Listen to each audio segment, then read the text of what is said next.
All right, here we are on our next and not final, but final for now, SSMF at Home series. It's John Kilkenny, and I'm joined today by my good friend and the managing director of the music festivals, Hilary Ward. Hi, Hilary. Hello.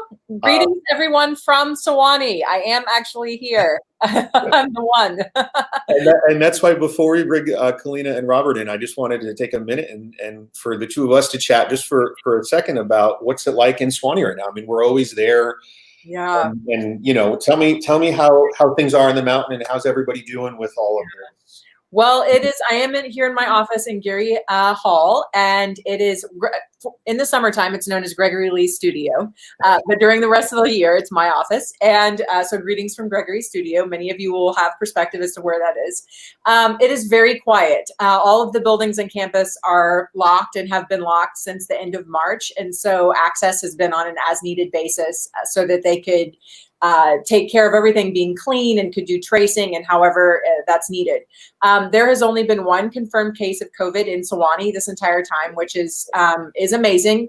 We are, of course, a small community, but we are a very well-traveled community. And so has forced everyone here to really lock down, hunker down, and take care of business. Sewanee is also now 100% a mask community. You have to have it everywhere you're in a public space, whether you're outside or not.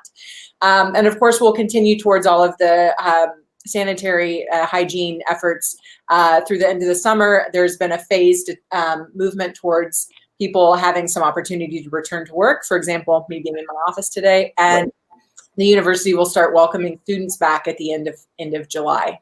That's good, and I've been really happy and inspired to see the communications coming from the university and from the new vice chancellor who just started. And I thought I don't want to put you on the spot here. I didn't ask you this. Do you have your mask near you? I do. Okay.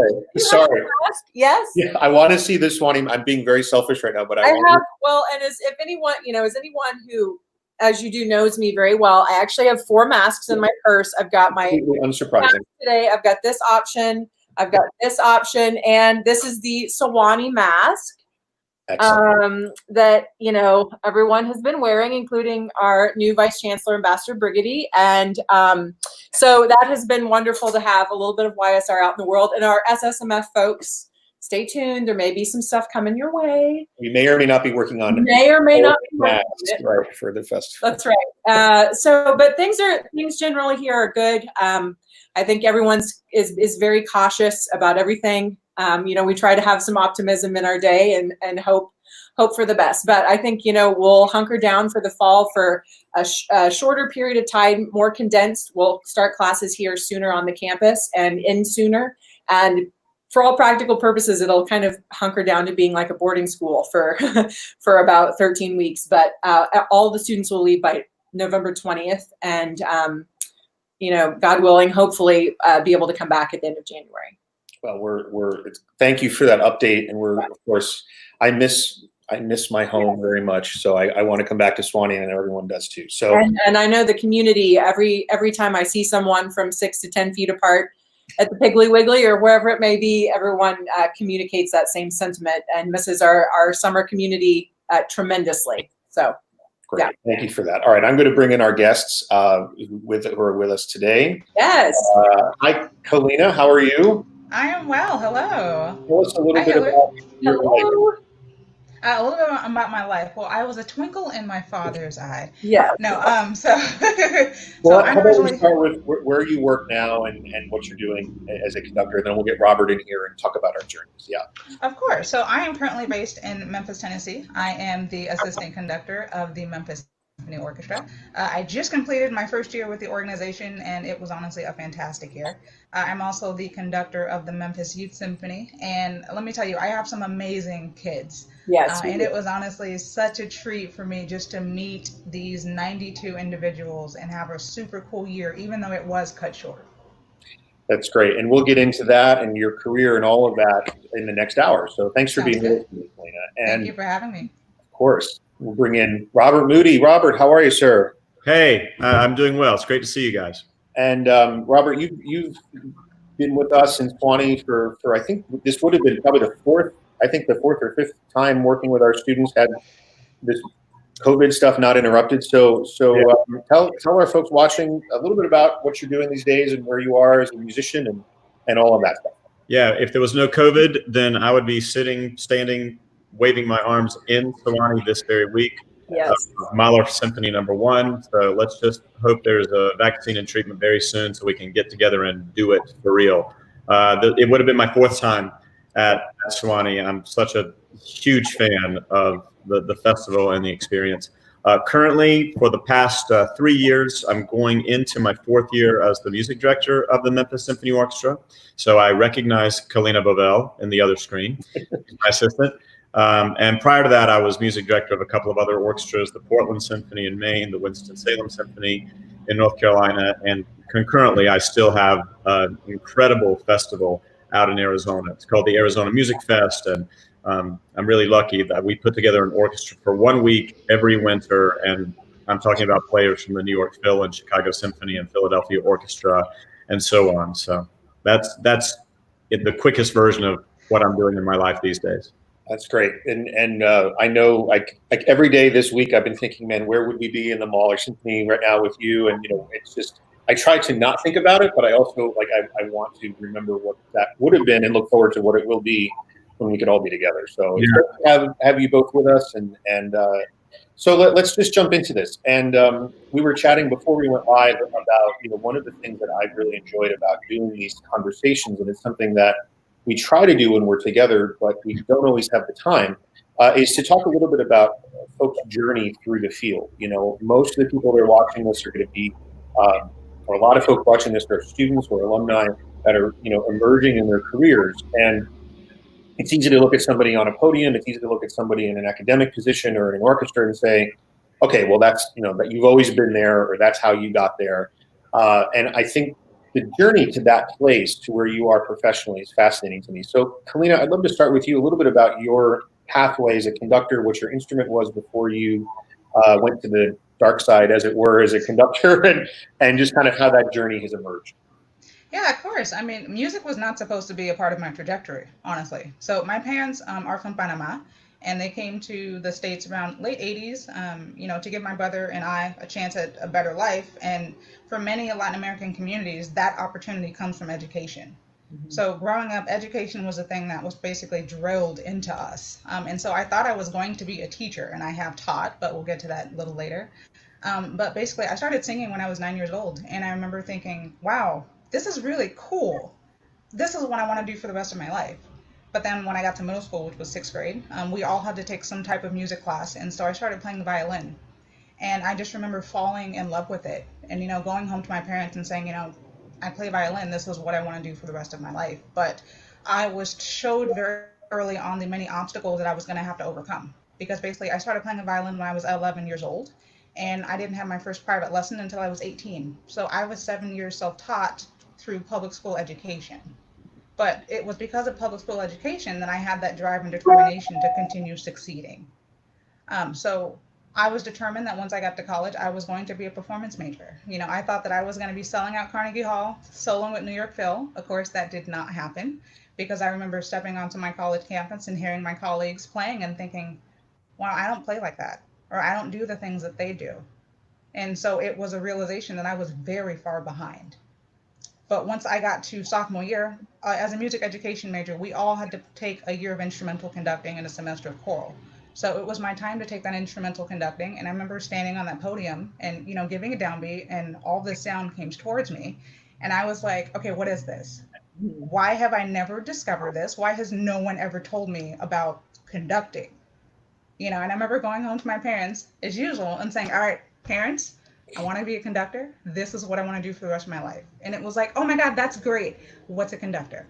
And it was like, baby steps. We have to teach you. But, at the time I was working about maybe 6 different jobs, not all in one day, basically because financially my parents couldn't help me. It's like they could do what they could do, but they were working paycheck to paycheck. So they would help out when they could, but everything was pretty much on me. And so I had saved up to go to the conductor retreat at Madomic, which is Ken Kiesler's workshop. And it was there that, I was really inspired. And I remember one time on the podium, he said, you could be really good if you just believed in yourself. And it was a moment that I realized, my undergrad was not the best institution for me because I was constantly discouraged. And I was constantly told, well, maybe you should, instead of being a performance or education major, you should be a liberal arts, because then you can just kind of have this all-encompassing education because you're not focused enough. And so going to Medomic showed me that no, I am focused enough because I know exactly what I want to do and I have that drive. So once I came back, it was, I want to conduct, and I've been pursuing it ever since. So I went to grad school. I have two degrees from the Hart School. I have a master's as well as a graduate performance diploma in conducting. And from Hart, I worked at a boarding school called the Loomis Chaffee School for 4 years, and I pretty much did everything. I mean, violin, chamber music, I taught orchestra, but I was also building my conducting career. I was doing a lot of covering. I was a conducting fellow in the Chicago Sinfonietta's Project Inclusion program. I also did some guest conducting, and I was also starting to take professional auditions. So it was on the fourth audition when Maestro Bob Moody over here gave me a call. I remember I was standing in my office, and he called me and he said, we have this position opening up. Would you like to audition? And I was like, just tell me what time to get on the plane. I'm there. And so that's how we lead me to where I am right now. That's awesome. And, I really love what you said about public school education and public school music programs. It's been a theme of the last few discussions we've had with Joanne Folletta a couple weeks ago, and one we had yesterday with some folks that will be airing in about a week or 10 days. So thank you for saying that. Thank you for sharing that. And Robert, I want to ask you the same question about your pathway and how you landed yourself in this role leading orchestras all over the place, all over the world. Yeah, so there are some similarities with Kalena's story. My parents are not from Panama, or Panama, as Kalena says, but I don't come from a music family at all. In fact, my mother's family, I'm from South Carolina. I grew up in Greenville, South Carolina. My mother's family is from a farm community called Possum Kingdom, South Carolina. So okay, it's a real place. So you can imagine there was no Bach or Mozart or Beethoven in Possum Kingdom. I'm a public school kid, and in the fourth grade, actually getting ready for fourth grade, a strings teacher came to our public school classroom and did a demonstration on violin, viola, cello, bass. Wouldn't it be cool to play a string instrument? And passed around a sign-up sheet. I did not sign up. I really don't even remember the demonstration. What I remember is when the teacher came back to start the class and to take the kids out, we'd go like 3 days a week to strings, and called my name off the list. And I had no idea why my name was there until a girl in my class, my fourth grade girlfriend, Sherry Bednar, she started laughing because she remembered at that moment she had written my name down on the sign-up sheet. I was a 9-year-old kid. I didn't know how to explain that to a teacher, so I just got up and went to the class. And you see my cello behind me, so obviously it stuck. I knew I had an aptitude for the cello, and I loved it. I told you earlier, I've played my instrument more in the past 4 months than probably in the past 20 years, which has been one really positive from this crazy time that we're in. I was also a singer. I would get the lead roles in the school musicals and the church Christmas pageants and stuff.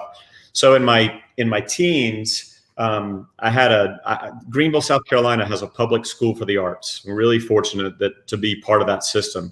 So I went to the Fine Arts Center, and while there, my voice teacher would say to me, we could get you college scholarships. Like, you could really do this. We could really get you, a career going as a singer, but you're playing that cello way too much. And my teacher would say, we should really get you some good cello college scholarships. Like, you could do this, you could make a career out of this, but you got to stop singing. You got to focus.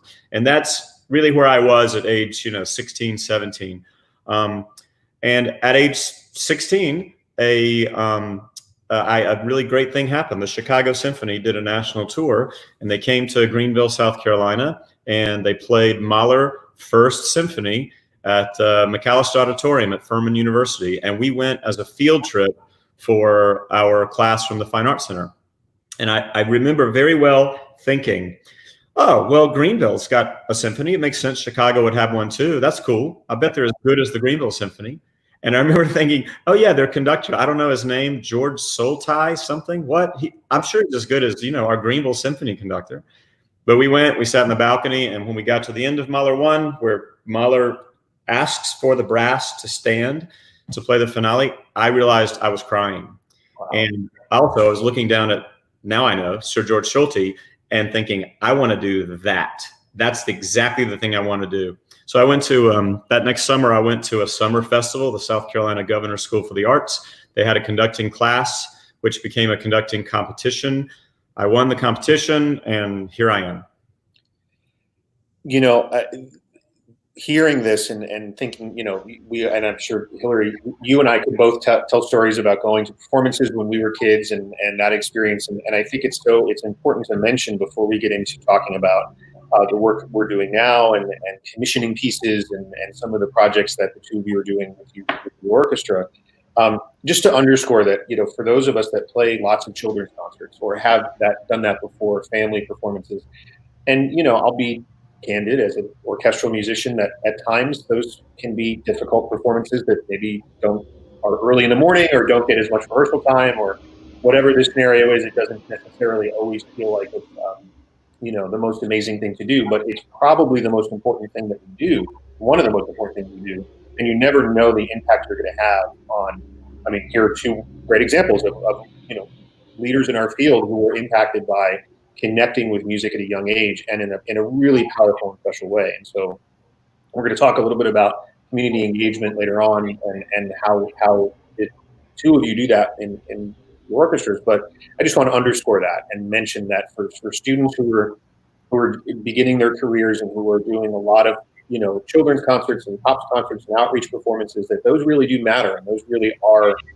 you don't know who you're going to reach when you're doing those performances, but you're going to change somebody's life and you're going to put somebody on a trajectory either to be in this field or just to appreciate the depth of the experience that their students have. So anyhow, just wanted to do that. So as we start to talk a little bit about what you've been up to, I mean, this is, you know, a difficult question to ask. So what have you been doing lately? But I guess one of the things I want to ask, you know, I'll start with you and then to Robert. Since you can't be on the podium right now, how have you been staying engaged artistically, musically, in other ways as an artist? What have you been up to? I mean, honestly, I found myself wanting to be of service to others, you know. So at the very start of the pandemic back in March, I was speaking to conducting students in graduate programs because I realized there was a gap in terms of what comes after grad school.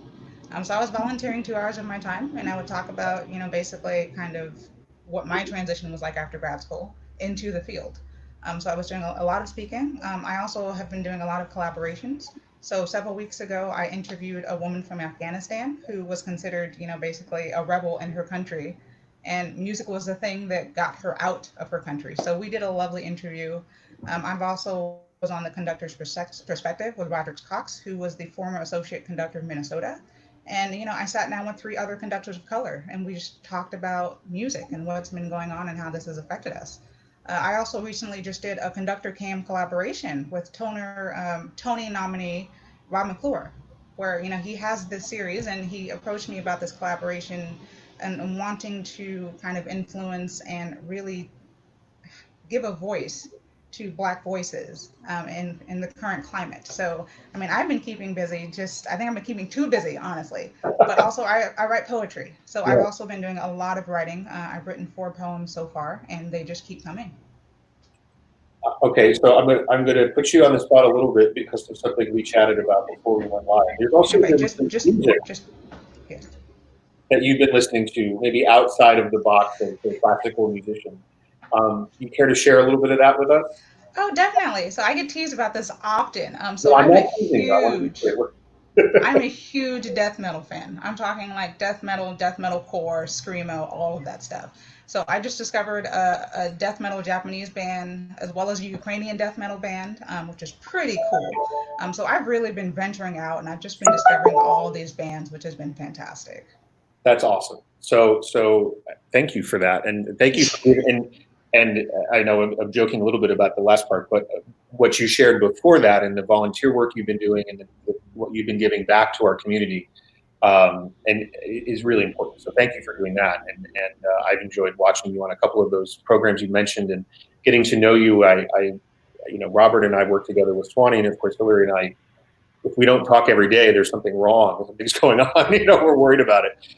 So I wish that we had met in person and that we were able to, but I've enjoyed getting to know you and seeing what you're doing as an artist and as a musician over these last few weeks. So Thank you you. for that. Yeah, absolutely.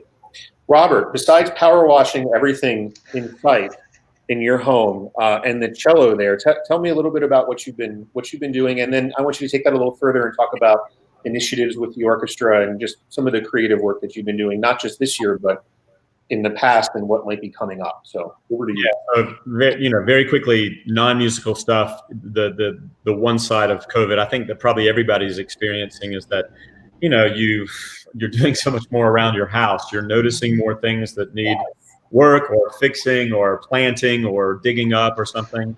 I think my dogs think that we have won the jackpot or something. They're the happiest pets ever during COVID because my partner and I are with them all the time. Musically, I am practicing. I'm playing cello a lot. I've put even a few short cello videos on, Facebook or Instagram, and I do it on purpose because I'm not half the cellist that my cello colleagues of my age in the world are. But my undergrad degree at Furman was cello and voice, and I kind of want to keep putting a message out there that just because you didn't become a concerto soloist or you didn't become a member of the Chicago Symphony, don't stop playing your instrument. Even if you're a doctor, lawyer, whatever you do, if you've played an instrument and it brought you joy, keep doing it. So that's kind of the reason I've been doing that with my instrument. We're spending a lot of time with the Memphis Symphony, trying to just make sure that we keep being creative when we can't do the things we're used to doing. So if we can't put 85 people on a stage, we can create virtual videos. You may have seen, if you look them up on YouTube, you can see us playing a virtual video of Stars and Stripes Forever or William Tell Overture, or we did Elgar Pomp and Circumstance around graduation time. And there'll be more of those to come. So that kind of activity has been great. We have a radio presence now on WKNO. That's the Memphis radio station. They're rebroadcasting a lot of our concerts. So I'm listening to archival works. At my ripe old age in my career, I don't have that much new repertoire to study, but if and when the world comes back, I do have some new pieces that are new to me. Cacciatorian Piano Concerto I'm supposed to do this coming year, guest conducting. So there are pieces like that I'm putting a lot of time into. I think all of us are probably going through the 5 stages of grief, regarding COVID at various times. So sometimes I'm angry about it, sometimes denial. But when I'm in a good place, and I try and stay in a good place, it also can breed a lot of creativity. And I think that's the really interesting part of being a musician. Our brains are, being an artist in general, our brains are often wired to not become defeatist about this kind of, time period, but maybe be creative about it. Yeah. So I actually have a question for both of you as a former Memphian, 10 years in Memphis. Hello to all the Memphis friends and fans watching. It's good to see you again.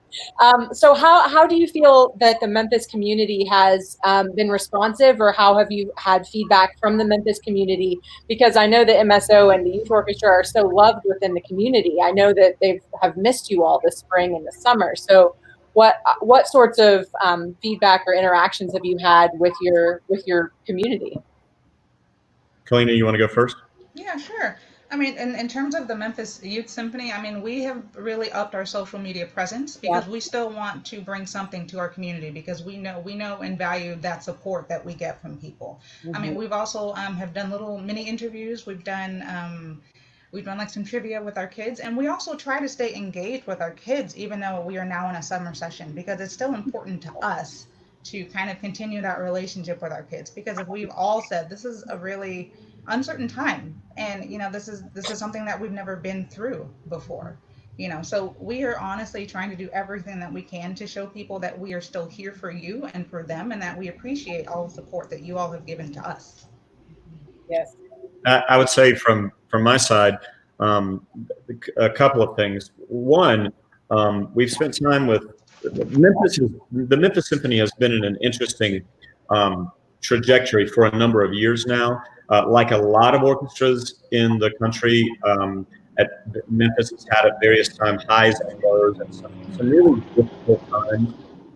But we've also, so right now and going before COVID, we were moving into one of the stronger organizational, financial times that the orchestra's ever been in. Yeah. So actually, I think our audiences and our community is really proud of what we're doing right now.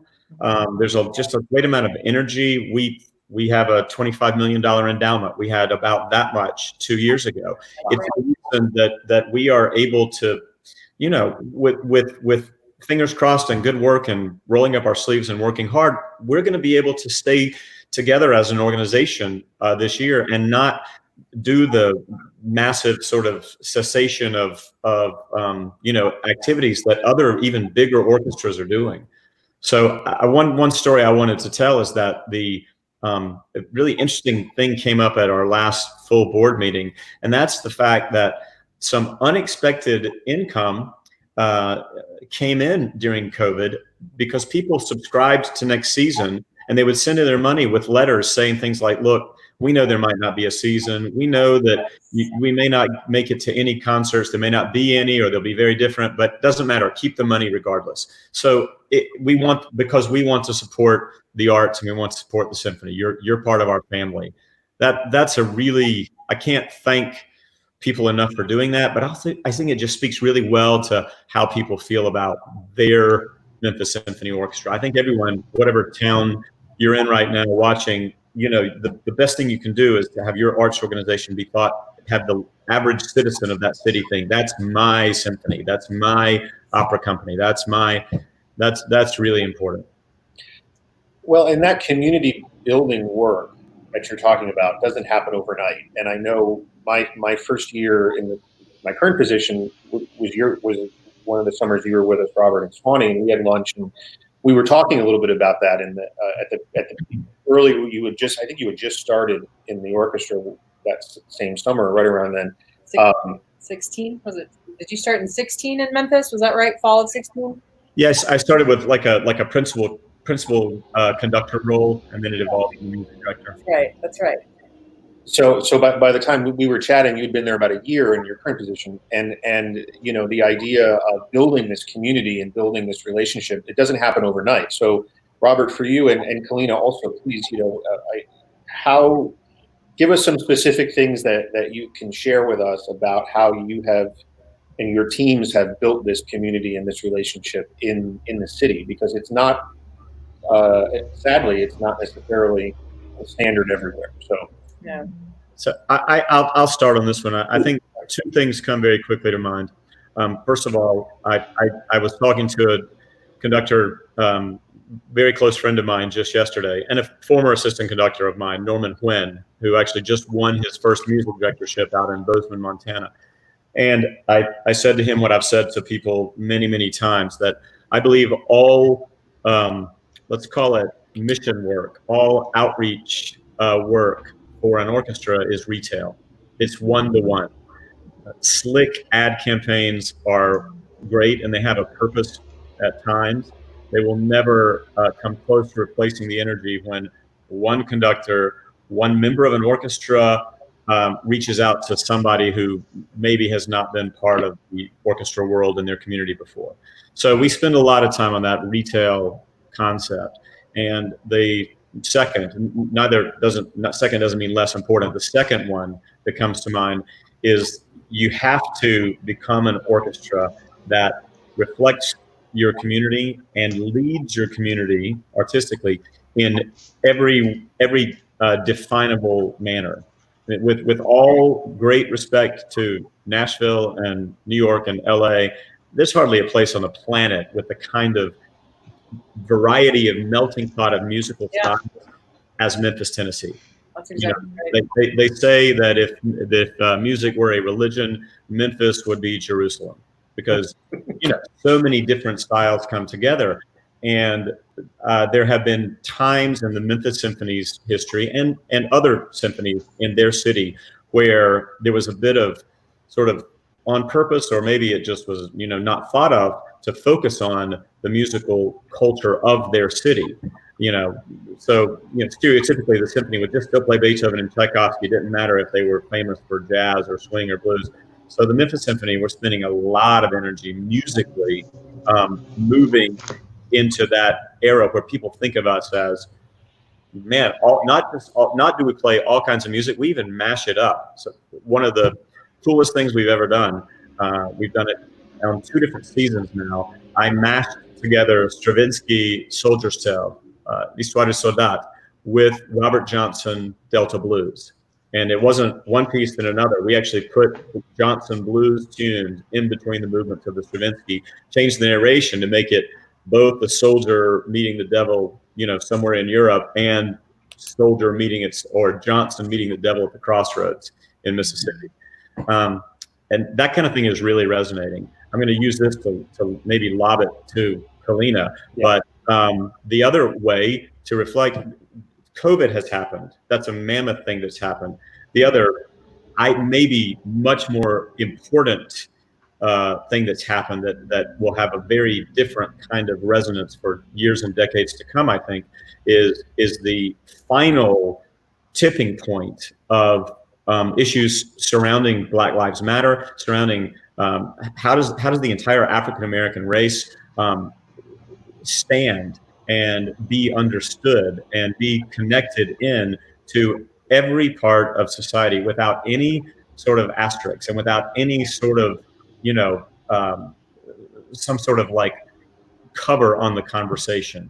I think that the death of George Floyd just changed everything, and I think this one is finally a time where we're not just going to go, oh, it's another tragedy, let's move on. Too many voices have spoken up, and in a city like Memphis, a city where Dr. King was assassinated in 1968, we feel this intensely. Kalena could tell you many of the conversations she and I have had in the past several weeks, and as a Caucasian male, I'm very aware that the last thing I want to do is provide answers. Like, I know how to fix everything. What I want to do is be part of the conversation and ask the question, how can what I do personally, what we do as an organization, what we do as a citizen of our city, how can we act and proact to make big differences? And we're making big differences in our orchestra. We can talk about a few of those if you want, but I'll use that moment to stop speaking and let Kalena see what she wants to say. Well, no, I mean, just to piggyback off of that, as I've said before, representation matters. And the biggest thing for me is that when I became assistant conductor of the Memphis Symphony, I remember feeling like there was all of this weight on my shoulders, but not that I had to live up to something, but more of it was my duty to be the ambassador for this Memphis community, because I'm sure many of them have never seen someone who looks like them, who have their same stories of, in terms of what is your background? Where do you come from? Oh, you had to struggle just like I did. And it's like we had mentioned earlier, I don't have the typical story of a classical musician. And I think it's so important that we have that open and honest conversation that, well, as I like to say, people can't be what they can't see. And if they don't see themselves reflected on the stage, in the organization, on the board, then how can they possibly think that this is for them? And so whenever I work with the Memphis Youth Symphony, I think it's so important for my kids to see an Afro-Latina who's also a woman conductor, and give them just the opportunities that, yes, this is for you. Music is for you. You can be in this type of position. And with my kids, I try to program music that is reflective of who they are in the ensemble. So, one of my proudest concerts that we did Scheherazade Movement 1 by Rimsky-Korsakov.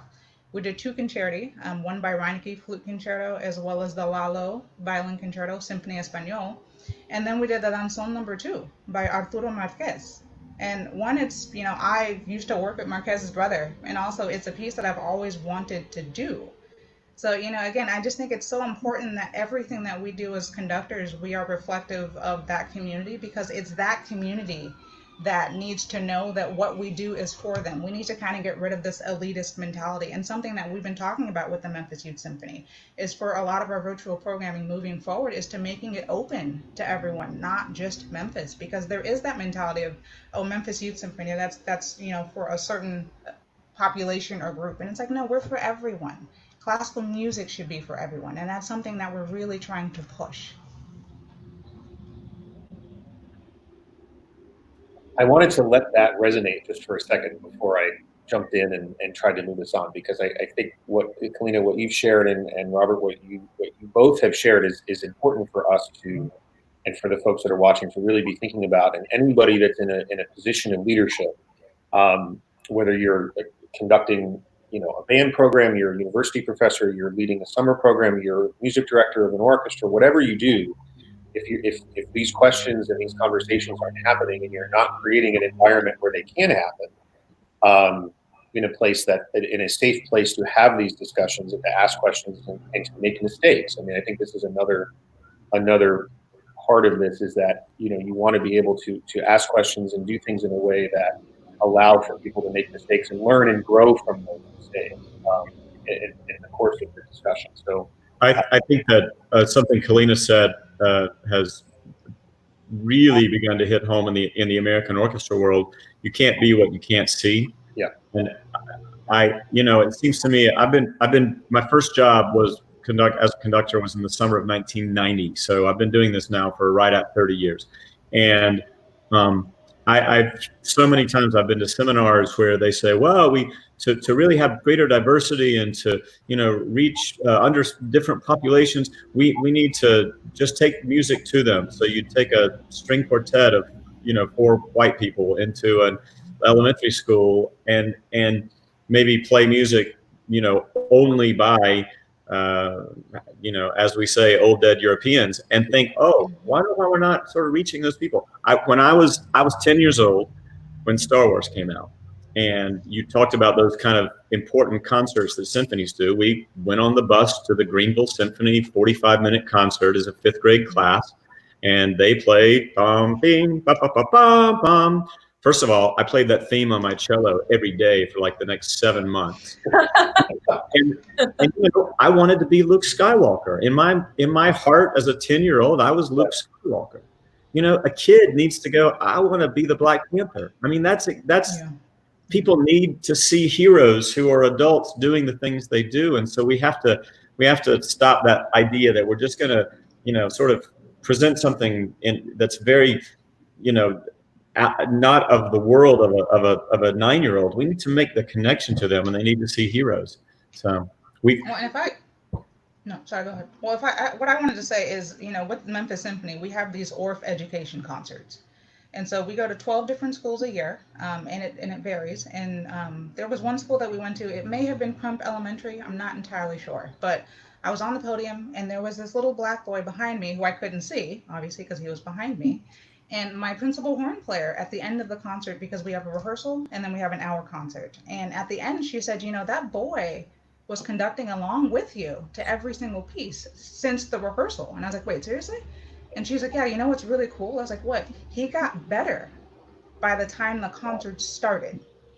And I thought, that's because that boy saw someone who looks like him. And in his mind, he thought, oh, I can now do that too. And so he did, and he did it with me. And for me, that's the coolest feeling. That's an amazing story, and an important discussion that I don't necessarily want to leave it entirely. And I also want to be honest when I say that I'm still learning how to use this technology. And I'm really excited at the fact that I can share comments that we're getting on social media with all of you. So there you go, Kalena. You've got a fan watching and enjoying your thoughts as well. So forgive me for having that kind of pop up in the middle of the discussion there, but I am learning how to use this as we go. So I guess along these same lines, we don't have to leave this discussion. I want to move us into talking about, and Robert, you've already brought this up, both of you have, programming for the orchestra and how each of you approach programming. And then sort of the next part of that is programming, with student groups, and especially with programs in the summer, like Robert, when you come to Swanee and we have that chat before you get there about what you're going to be doing with us and how you approach working with student ensembles versus professional groups. And maybe, Robert, we could start with you about, your philosophy of programming in general and how you approach new music and programming for students. It's a lot to unpack, but thanks. Okay. Yeah, I think I can tie it together somehow. So programming is for me, programming is a very close second to the most fun thing I do in my job. Conducting, number one, programming, number two. My programming sort of happens if I'm getting ready for a season of programming, a typical season, not a COVID season.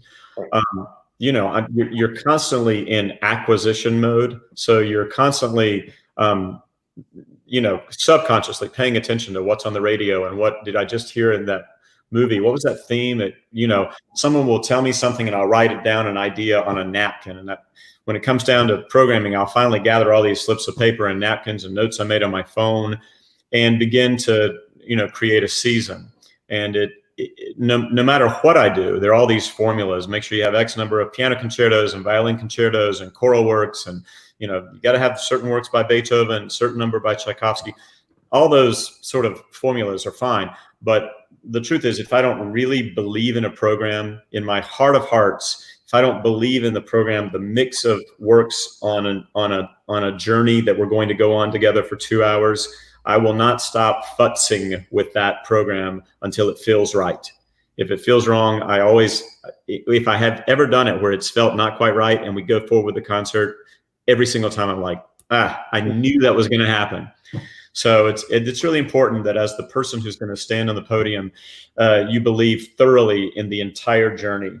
I've said that word twice now, and I really believe in it. I think what makes us unique is that we get to create an experience over a give or take 2-hour period, typically. That group of people sitting in that room, on the stage, on the podium, in the audience, that permutation of humans will have never been together prior to that in all of human history and shall never be together again in that permutation. And that weird little fact just blows me away. It speaks to the fact that it's a moment in time. Music is a moment in time. It's not, you can't stare at it forever like you can a painting. It's there, the notes happen, and they're gone. And so I think of that as what kind of journey, what trajectory do we go on over that experience together? You mentioned about programming for younger people. I try my darndest to not change my behavior, my conducting style, my speaking. If I'm giving, information verbally, I try to not change it from if I've guest conducted the Chicago Symphony to conducting a youth orchestra. I try and sort of take it on as though I'm working with colleagues, with fellow humans who love music and are adept. And in any ensemble, there are people who might be at a higher technical level and some at a lower technical level. So I try and keep it the same. Now, there are certain things I would program for a guest gig with the Chicago Symphony that I wouldn't put on, my 6th grade string ensemble. Of course. And John, you and I've had some of these conversations about, you want to be careful because you want for any ensemble, you want to make sure the pieces you choose are artistically, technically challenging, but to the point where they can run the race, they can get over the hurdle, they can feel like the whole has indeed become greater than the sum of the individual parts. And so you don't want to program something that's so ridiculously technically hard. Copland Third Symphony comes to mind. It's one of those famous pieces that would just kill you. I mean, the New York Phil should add extra rehearsals. They probably to do that piece. Well, when we talked about my first year doing this, having this discussion with you, that really came to mind. I think because that year you were doing week 4 for us, our last week in Swanee, which the sort of typical idea with the last concert of anything, last season concert, last summer concert is big, huge, giant piece, big, but and then the reality of, my goodness, these students have been playing, 8 hours a day, every day for 3 weeks. And even though you're going to show up fresh and ready to go because this is your first week there, it's certainly not their first week there. And they're going to, so I think you struck a really great balance for us. And we would have again this year, and we will in the future. But in that year when we did Enigma Variations, and when you did Enigma Variations and West Side Story, was great music, great ending, program, and tied into the year and all of that. But still was very achievable and really made the students not only feel good about their performance but sound terrific. So that was great. Yeah, that was a super fun concert. Yeah, and even in the chapel, right? Even West Side Story in All Saints was awesome. So I have a bit of a question, and you've answered some of that in your last. Oh, and Lizzie Lim, hello. That's wonderful. Yay. So one of the things that I commonly am asked standing in the lobby and meeting our patrons every week at SSMF with concerts, they very commonly say, well, I got the director just got here on Sunday and not even a week ago and listen to this. They've already just put together this concert and I just don't understand how that can happen. And that is something I hear almost every week, every single year. So for our non-music fans or non-musicians who may be watching or friends in Memphis, so when you're going to conduct an orchestra, like you come to conduct at SSMF and you have 6 days with them from start to product and performance, how do you strategize that? How do you plan for it? How do you make corrections along the way based upon your final introduction to the orchestra? All of those things. Give us like a run through of your mindset from first rehearsal to performance in such a short time period. I think that's one for you, Bob. Yeah, you want to take that one? Just sure. I've been using pretty much the approach that my teacher and mentor from graduate school gave me, and it's in general it's always seemed to work. My teacher was Donald Newen. I went to the Eastman School of Music for my conducting degree, and Don, 87 years old now and still conducting, Don would always sort of say, big picture, detail, big picture. So my rehearsals at the beginning of the week, I try and make sure everyone has the 30,000-foot view. I've gotten better over the years at fighting myself to stop with each little detail in that first rehearsal to sort of let some of the muddiness happen so that people understand the bigger picture, and then dig in like a tyrant into the details in the middle sets of rehearsals, and then evolve back to the big picture at the end. And that seems to work. Again, I say, regardless of the age or skill level or years of experience of a player. I've seen a lot of conductors focus on the details so much, and I've heard players saying stories like, geez, we never actually played the piece until performance. I've lived that more times than I care to mention. I'm not knocking anybody, but I would heartily encourage any conductors out there to not do that. make sure that everyone has a sense, not just the conductor, of what the feeling of the musical journey is going to be like before you get to the performance. Yeah, that's interesting. Kalena, I'm curious, and it's a similar thread of the question that Hilary's asking, but working with, you obviously work quite a bit with professional orchestras but also with your students. How do you determine, especially on the fly, what to kind of leave? This is a bit of a crass way to say it, but kind of what to leave on the side of the road that you're going to go pick up later in the rehearsal, and what do you, what's the hill you're going to really fight out? And how do you pace that out? Because I think there's always a question, especially with a youth orchestra that meets, not every day.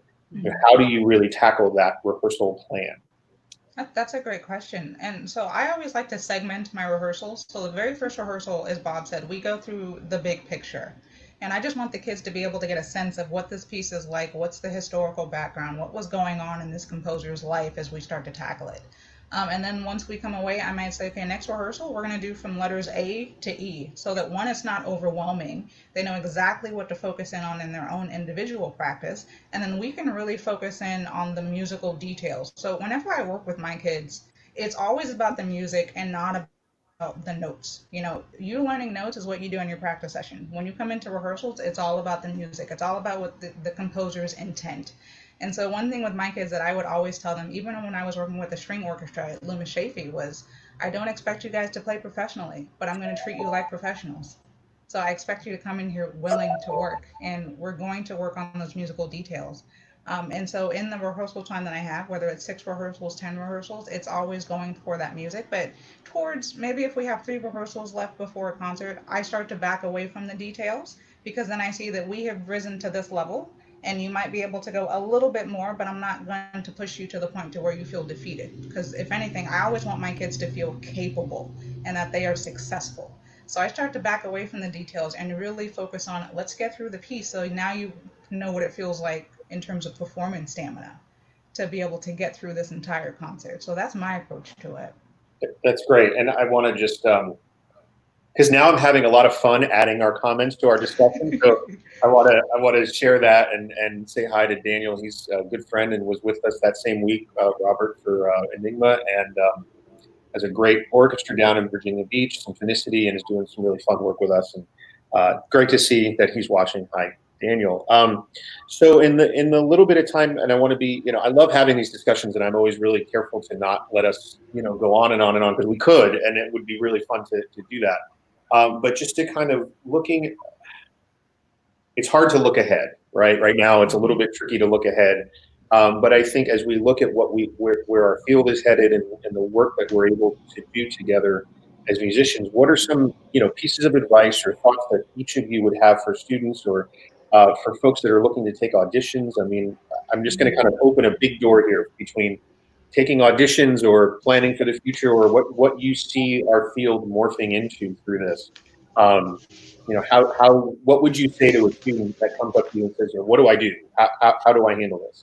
I don't know. That's a tough one. So I don't know who wants to jump at that one first, but. Well, I can. I think that, no one saw COVID coming. I mean, we I remember some odd conversations about a virus in China around Christmas in early January, and we'd have these conversations about swine flu or SARS over years, but no one ever saw this coming and sort of sweeping over the country like it did. So we're in uncharted waters. But the nice thing is, all of us are. Like 7.5 billion people on the planet are in uncharted waters. Sometimes I think musicians can feel, as you're swimming through society, that we're outliers, or we're on our own. We're not following a path that a business person does, or a lawyer, what have you. So I think if you're looking to make a career in music, I think the rules or the method is probably the same. Be creative and be. I think I heard Kalena say some version of be true to yourself. My teacher would also say, and I think about this all the time, no matter what musical decision you make, a small percentage of the people are going to think you're brilliant, that you're just God for coming up with that decision. A small percentage of people are going to think you're the devil and just crazy. Most people will be somewhere in between, and you can't make your final musical decision based upon any of those groups. You have to base it upon the education you have, the knowledge you have, the experiences you have, and your own gut. And I think that's incredibly important how people move forward. There are going to be a lot of different things happening. You're going to have to figure out how you're getting into college or graduate school, or trying to start a career in music after graduate school. There will be challenges that now exist because of COVID, but there were challenges that existed before COVID, and there will be challenges after. So I say I would just really work to be creative. You cannot ever underestimate the power of persistence in our field. I'm lucky. I've been able to work as a conductor my whole life. I never take that for granted. I will tell you that for every job I've gotten, I have, no kidding, easily 50 to 1 rejections. Jobs I didn't get, things I never even got, didn't make it to the semifinals or the finals. And it's just a matter of keeping on going. There's a difference between ego and confidence in yourself, and learning that lesson was hard for me in my 20s. But when you can make the shift from ego, the kind of look ma no hands ego, to self-confidence in your ability to say something, and humility that you're standing in front of an art form that you could never figure out in 10 lifetimes. So that's my thought on the process. You brought up rejections, and then I both Kalena and Hilary, I want to give us all a chance to wrap up here. But I was reading something, all we're doing these days is reading, right? So we're either in Zooms, or we're reading, or we're walking, but I can't credit the author, but it was something to the effect of try to collect 100 rejections a year. that the more, because that means you're putting yourself out there, right? Yeah. The more you're putting yourself out there, the more you're going to get denied. But the goal should be to collect 100 rejection letters. And then that led to a whole bunch of discussions about people that, keep their rejections and catalog them. And I have a friend, and I won't give too much description because I don't want to give this person away because they're a leading figure in an orchestra. But they keep one of their conservatory rejection letters framed, or at least they did when I went to play for them, framed in their bathroom in a very inauspicious spot, let's say, in their restroom. And this person didn't warn me so I went to use the facilities, and I came out and I said, I explained that to me, and he goes, well, I just never ever want to forget that place, every day I saw that for all these years, that drove me to achieve. And so thank you for sharing that. And I think it's important for our folks to know that, each one of us in here has a long list of things that we really thought we were perfect for. And it didn't work out, and that's okay because we're doing great. So Robert, thank you for that. Kalena, same ideas, please. I mean, something that I want to go off of what Bob just said is the rejection is so huge. As my teacher from grad school would say, a rejection doesn't mean no, it just means not right now. And if anything, use that rejection to continually propel you forward and be determined. Because as I like to say that, what we do, this journey is very difficult, but you have to love it. And you also have to be persistent, because there's always going to be someone who tells you no, but you have to be the one to tell yourself yes. And you have to be the one who is currently who's always basically supporting yourself, and who is just determined, because this is such a hard life for what we do. And as Bob had mentioned earlier, I think it's also important to be authentic, because people can, sniff out in authenticity. And I'll tell this really quick story. I remember from my Memphis Symphony audition, it was with the search committee that Bob was on. And he had the last question, which was, okay, you do this well, you do this well, you speak well, why should we pick you? And I remember actually saying, well, I mean, I'm sure you want to hear that it's because I can learn music very quickly, I'm great at this, I'm great at this. I was like, but honestly, it's because I love people, and I'm really looking forward to building a relationship with this community. And I went on this whole 2-minute thing. And at the end, I was like, I'm sure that's not what you wanted to hear, but that's what feels right to me. And that is such an off-the-wall answer, but honestly, it's that's just who I am as a person. And so it's much more important for people to just get a sense and get to know me, as opposed to trying to be something that I'm not. So, and also just be kind to yourself on this journey. Yeah, boy, that last, all of that's great, but the be kind to yourself is more now than ever, perhaps, really, really great advice. Mm-hmm. Well, we're wrapping up here. This has been an awesome conversation that I know could keep going, but it's just wonderful to talk to you. Kalena, like I said before, I look forward to meeting you in real life, and I really look forward to, and I know I speak for Hilary, even though I don't need to speak for her, to say that I'm really excited to have you with us in the future in Suwannee. Robert, you're such a part of our family and have been for so many years with the festival, and I really look forward to having both of you with us in 2021 and onward, because it's a great community we're building there, and we're so happy to have both of you and your extended family with us on the mountain in the summer. So thank you both for giving your time and intelligence and gifts with our audience today, and hope you've enjoyed being with us. Thank you. Thank you, guys. Suwannee is as good as it gets, so it's really great to be part of this. Thank you so much. Well, and thank you and hello to everyone in West Tennessee. I miss all those friends and fans so much every day. Thanks, everybody. Take care. Have a great day. You too.